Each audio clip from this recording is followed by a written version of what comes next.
Well, we're checking in with Crime Victim Services. They have some things to offer. We're going to get an update on Giving Tuesday. Joining us today, the Executive Director of Crime Victim Services, Amy Weaker-Bailiff. And thanks for coming today. Yes, happy holidays and thank you. All right, so how did Giving Tuesday go for you guys? It was fantastic. We really are appreciative of the generosity of our community. So as I talked about in November, our board of directors matched half of our goal, which was $4,698 in honor of the victims and survivors we served last year. Nice. And through the generosity of our community, we raised $6,459. Wow. And so we definitely want to give thanks to Bob Evans Farms, was able to give us a contribution towards that goal, and just a tremendous amount of individuals throughout the community pitched in to say, we support your mission and vision. So we're very thankful. That is awesome.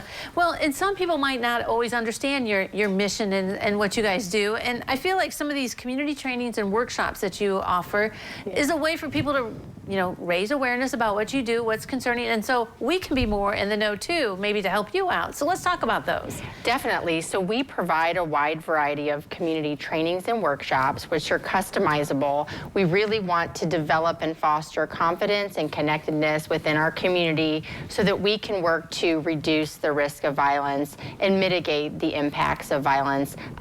So there's community leaders and educators. There's a wide variety of topics to be trained on, and we provide those trainings and work with whatever the needs are of that organization. Mm-hmm. So is it typically like people who work in schools or something, or it can be any business and you can train them on any topic? I mean, what is it that you do mostly, what do you think? So we do a lot of trainings in the schools. So one of the training workshops that we provide is caring askable adults. And so one of the things we hear often from youth and children is that they really want a broader range of people that they can approach and feel comfortable talking about stress and challenges to. And we know that from an adult standpoint, we need to provide positive, consistent, and affirmative language and communication to those youth to be able to be approachable.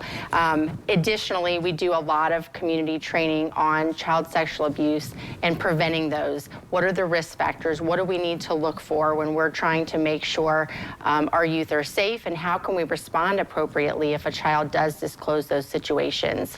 Additionally, we do a lot of training on human trafficking. Again, what are those risk factors? How can we intervene appropriately if we are a community entity that has some concerns about a particular situation, and who can they call to better understand if those situations are occurring? Mm-hmm.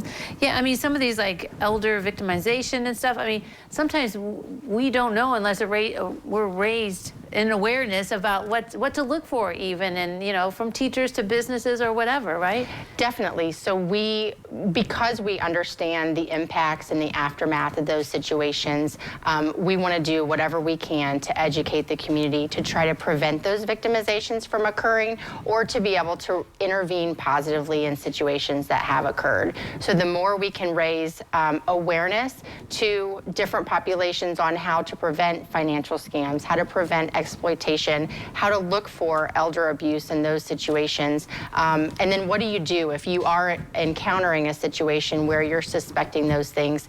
What are the right steps to take that can create safety for that individual in a way that's appropriate? So if someone's listening and they're like, hey, I think one of these workshops would be great for us, just give you guys a call and get things started, or do you guys do them throughout the year and we all go during those times? Sure. So we can do whatever is needed by that entity. The best way is to reach out to us. Organizations or entities can call our office. We also have information on our website. We've been putting out flyers as well with a QR code that people can scan. And really, it will be dependent upon the department or the program that we have that has the most experience in that area, that will work with you to understand what are you looking to achieve out of that training, and how can we best meet those needs to provide the awareness and education. All right, some great trainings and workshops provided by Crime Victim Services. Thanks for coming today. Thank you, Holly. All right, don't go away. We'll take a look at the weather forecast next.